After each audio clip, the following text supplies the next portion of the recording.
Hey Rebel Rouser, I'm Alan Voivod, and this is Star Wars 7x7. We're at episode number 1528, and we are wrapping up our coverage of Star Wars Last Shot, the novel by Daniel Jose Older, and this is our actual official review of the novel now that we have actually finished going through the novel and highlighting the elements of it, or at least highlighting the story elements of it that, regardless of where you are in your enjoyment of the Star Wars canon, that you would probably very much want to know about or have flagged for you or have additional analysis around, that sort of thing. Anyway, there are 7 things that I want to talk about, surprise, surprise, with the novel. And we'll start with number 1, the humor aspect of this novel. First of all, you know, when you're dealing with Han and Lando, you've got to have a comedic element to it. And yet, you really kind of have to be careful about this sort of thing, because if you go too overboard with the comedic element, then you sort of lapse into the potentially screwball side of comedy. And I don't think Han and Lando are served by screwball necessarily, but you've got to have some humorous situations and also some situations where they can inject humor into the situation because of their own personalities. And I have to say that I really believe Last Shot succeeds tremendously on this level. Funny writing is probably some of the most difficult writing to do, and yet Daniel Jose Older does a tremendous job in this regard. And also, even in the narration itself, just the over-the-top examples of Lando and his wardrobe are fantastic. And I think that it's probably one of the best depictions of Han and Lando from a comedic aspect that I've read in a very long time. The second thing is that it's rather adult in some sense, and in one particular sense, and then, you know, our third top thing will be another sense. Drug use actually is referred to a little bit from time to time in Star Wars, and particularly with the use of spice, which is generally depicted in a negative fashion. You know, it's depicted as part of, you know, the criminal element, and also in terms of the damage that it does from its actual use, although they tend to stay away from depicting that too much in Star Wars. In this particular case, we actually have a rather prominent drug use situation where Son of Staros gives Han a hangover cure, but decides, oh, I'm not going to tell you that there are all these crazy side effects, and oh, by the way, I was only supposed to give you a teaspoon and not this whole packet that Maz gave me as a hangover cure, and there are all these hallucinations and olfactory hallucinations that happen as a result. So, you know, it's a very unusual situation, but also played for comedic effect as well. And yeah, it was a very strange and different way of approaching Star Wars, and yet it was done well enough that it worked for me. Third adult side of things has to do with sex and the romantic side of things. Lando is really sexed up in the novel, and we don't get it so much from Han, but we definitely get it from Lando's side of the equation, and it's probably because Han is a, you know, married gentleman when we see him in all the now parts of the novel, but we don't see him in situations where, you know, he's romantically involved in his earlier times in the novel. We actually see him heartbroken instead. Lando, however, is a free swinging free spirit, and they really play that to the hilt.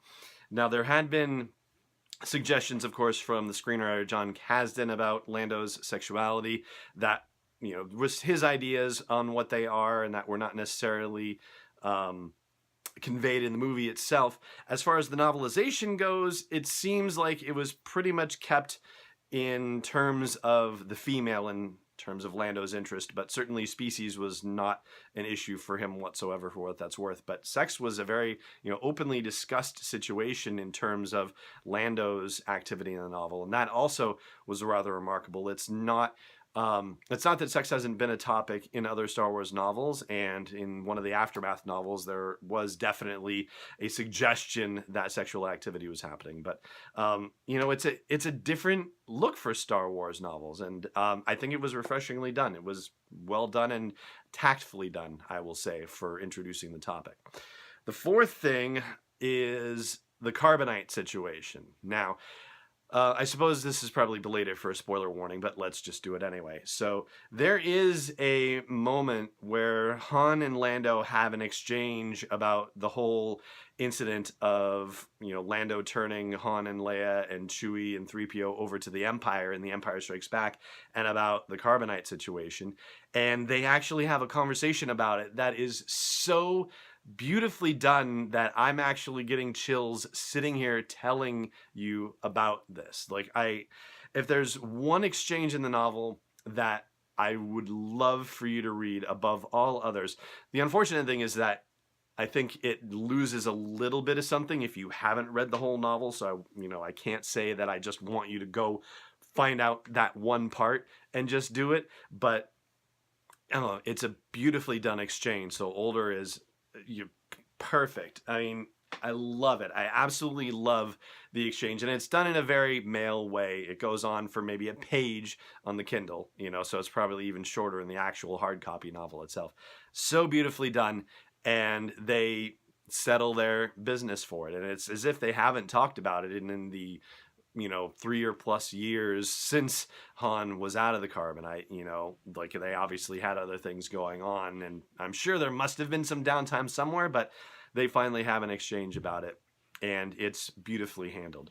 The sixth thing is there is definitely a contemporary touch to the novel as well. So we've talked in the past about how Star Wars does well when it draws from outside influences, and it also happens to do well when it's reflective of the times in which it exists. And there is definitely a cautionary tale within this. It looks like Older has looked at the idea of the Internet of Things and about how we live in this very connected world, and we're becoming even more connected because all of our devices are connected to this worldwide web of sorts. Not just our phones, not just our computers, but our refrigerators and our toaster ovens and our DVD players and all of these other things that have little RFID chips in them that connect to the internet, your thermostats and your doorbells and all of the smart home technology and whatnot.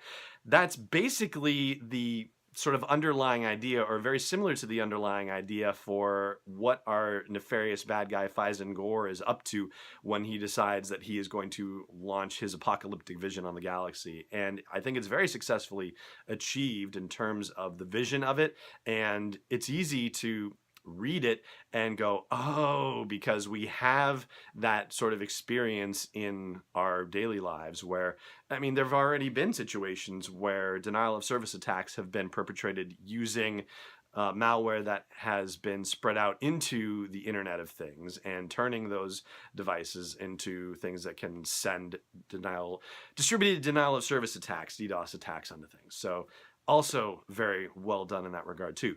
So I'm going to take a quick break, and then I am going to wrap up the coverage of the novel with my overall recommendation for where this novel sits as far as all the Star Wars novels that have come out since the rebooting of the canon back in 2014. So, brief word from our friends at Nissan. Stay tuned. Hey, Rebel Rouser. Have you ever wanted to take a land speeder for a spin, or maybe even the Millennium Falcon itself? Well, here's the next best thing. You can make your own custom Solo, a Star Wars story-inspired Nissan with the best-in-galaxy customizer. Just go to sw7x7.com/custom to customize and share your own Star Wars-inspired vehicle. And don't forget, Solo, a Star Wars story is coming home on digital September 14th, Blu-ray September 25th, and new on 4K Ultra HD as well. Welcome back. So, the funny thing of it is that I did not read, as I've talked to you about, the novel in order, in the actual published order. I did it in the chronological order of the novel. So I'm sure that there is a bit of an impact that is lost in that regard. But I will tell you that I enjoyed the reading so much, and in particular the now sections as well. That was probably the heaviest part of the novel. I mean that in the sense of just sheer volume. Like, most of the novel is spent in the now. And I enjoyed it so much that I am going to go back and read the novel in its published order just to see how it flows in that regard, because I'm very curious about it. Because, I think probably the Tarkin novel by James Luceno is one of my favorites in the new Star Wars canon. Actually, Catalyst as well, which is also by Luceno too. But they're kind of like comparing apples and oranges, the Luceno novels and the Daniel Jose Older Last Shot novel, because they are just so different in tone and subject matter and in scope as well. Like, there's a huge galactic scope in Luceno's, and while there is a bit of a galactic scope in Older, it really isn't, very galactic in scope. It's just that the implications of what could happen are galactic in scope, but it is really a much closer character-driven novel. And honestly, it has jumped to the top echelon of my list of Star Wars novels. I enjoyed this one so much, and I cannot recommend it highly enough. This is one of the best Star Wars novels in the new canon that we have been given. So I am super thrilled about it. And, this was a case where it just didn't work out for whatever reason. I don't know what happened, but I did not actually get a copy of this as a review copy from Penguin Random House Audio. So I bought this one on my own. So, I'm not doing anyone any favors by saying that, this was a fantastic novel. This is, entirely on my own volition. Not that it ever isn't, but you could not do very much work. Don't do insurance. What's better? You could not do better. That's the word I'm looking for. I had it mixed up in my head. You cannot do much better in terms of Star Wars novels than Last Shot by Daniel Jose Older. So I highly recommend it for a great, light, fun, and also surprisingly poignant read at times as well. And so that is going to do it. There was actually 7 things. I only did 6. Parenthood was the other thing, and we've talked about that. So, I'll keep it, light here. But Han's reflections on parenthood and his fears about it are adroitly handled as well, I think, too. And we talked a little bit about that in previous episodes as well. It's really good, and it also is laying a foundation for the break that happens between the Organa Solos and Kylo Ren. It's heartbreaking to see how this is all developing, and to see how tender it is, and to see little Ben going, Uncle Wenmo, and can't even say it at 2 years old. It's just a beautiful thing. Anyway, highly recommended.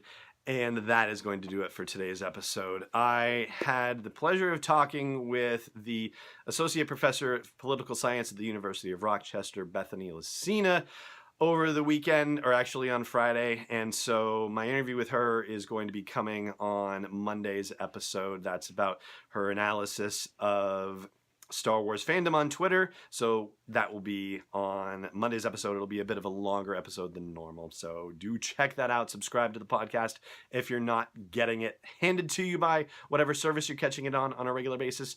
And thank you so much for joining me for this episode, and may the Force be with you wherever in the world you may be. This podcast is not endorsed or sponsored yet by Lucasfilm Limited, Disney, or 20th Century Fox, and is intended for entertainment and information purposes only. Star Wars, the Star Wars logo, all names and pictures of Star Wars characters, vehicles, and any other Star Wars-related items are registered trademarks and/or copyrights of Lucasfilm Limited or their respective trademark and copyright holders. May the Force be with them. All original content is copyright 2018 Star Wars 7x7. We hope you love it.